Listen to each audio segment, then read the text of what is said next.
Gracia, misericordia y paz, amados hijos de Dios. Deseo que este sea un día de mucha bendición. Un día donde ustedes puedan disfrutar y gozarse de la presencia del Señor y ver cómo Dios obra en la vida de cada uno de ustedes.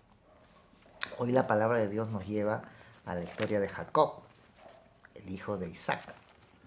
Y vamos a leer el capítulo 33 de Génesis, de los versículos 1 al 4. Y dice así: Alzando Jacob sus ojos, miró, y ahí que venía Esaú, y los 400 hombres con él. Entonces repartió él los niños entre Lea y Raquel, sus dos esposas, y las dos siervas. Y puso las siervas y sus niños delante, luego a Lea y sus niños, y a Raquel y a José los últimos. Y él pasó delante de ellos, y se inclinó a tierra 7 veces, hasta que llegó a su hermano. Pero Esaú corrió a su encuentro y le abrazó, y se echó sobre su cuello y le besó, y lloraron. Qué bello, ¿verdad? Vemos como el encuentro de dos hermanos que tenían 20 años sin verse, de una manera muy emotiva, se reencuentran y se abrazan, y se besan y lloran juntos, ¿no? Pero si nosotros vemos, retrocedemos en la historia, vemos que Esaú había prometido matar a Jacob, ¿verdad? ¿Y por qué? Jacob tuvo la bendición de Dios desde el vientre de su madre, y Dios así se lo hizo saber, ¿verdad? Nace Jacob y no es el primogénito. El primogénito es Esaú, porque nació primero. Y por la tradición judía, la bendición se le daba era al primogénito. Pero Jacob quiso arrebatar esa bendición.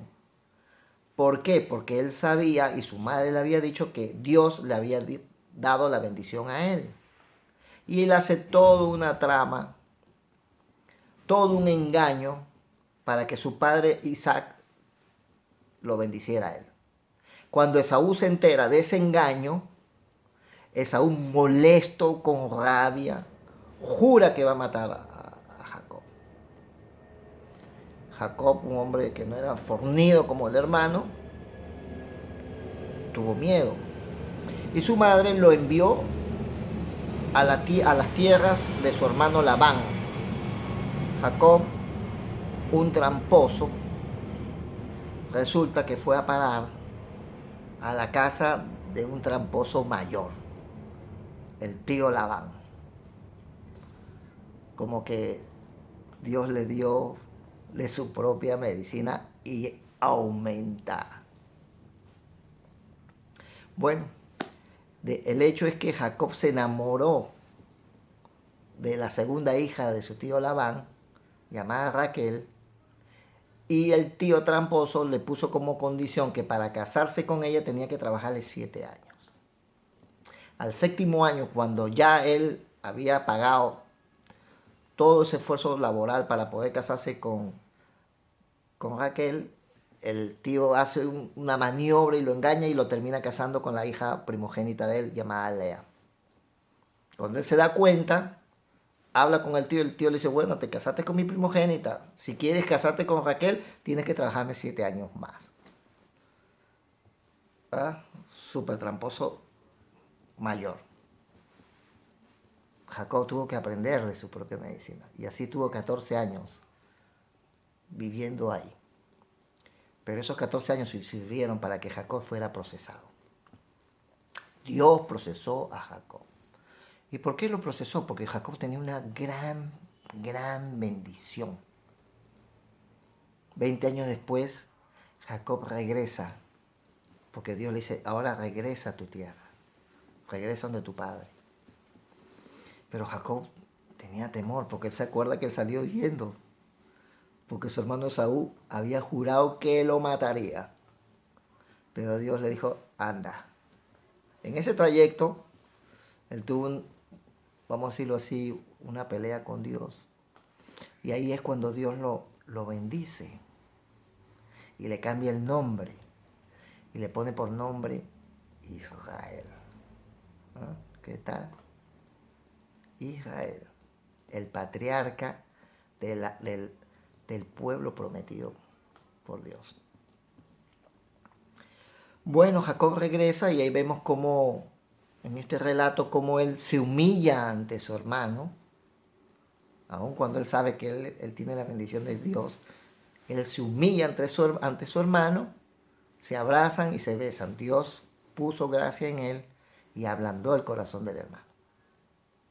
Después vemos cómo Jacob tiene sus 12 hijos, que son las 12 tribus de Israel. Y es ahí, en todo ese episodio, Jacob saca al pueblo de Israel hacia Egipto y bueno, ahí vemos todo lo demás. Lo importante es ver cómo Dios procesa a Jacob, ¿no? Primero en Pedro 5:6 dice, humíllese pues bajo la poderosa mano de Dios, para que los exalte a su debido tiempo, ¿no? Entonces yo te preguntaría a ti, ¿tú eres humilde delante de las demás personas y delante de Dios? ¿O tú eres esas personas que te exaltas a ti mismo, que te crees lo máximo, que te la pasas diciéndole a todo el mundo que tú esto, tú el otro, que tú lograste aquello, que todo lo que tienes lo dejas a tu propio esfuerzo, a tu propia capacidad, y no le das ningún mérito ni exaltas a Dios en nada? O por el contrario, tú eres de esas personas que al levantarte le das gracias a Dios por todo lo que ha hecho en tu vida, por todo lo que está haciendo y por todo lo que hará. Y tú eres uno que al final del día le das gracias a Dios. Y tú reconoces que sin Dios no eres nada. ¿Cuál de ellos dos eres tú? ¿Cuál? Déjame decirte que Santiago 4, capítulo 4, versículo 6b, dice, Dios resiste a los soberbios y da gracia a los humildes. ¿Qué te parece? Jacob retrasó su bendición por 20 años porque no fue humilde. ¿Cuántas bendiciones tiene Dios para nosotros ahí retenidas? Y no las tenemos por nuestra falta de humildad. Reflexiona sobre eso. Que pases un lindo día y que Dios te bendiga.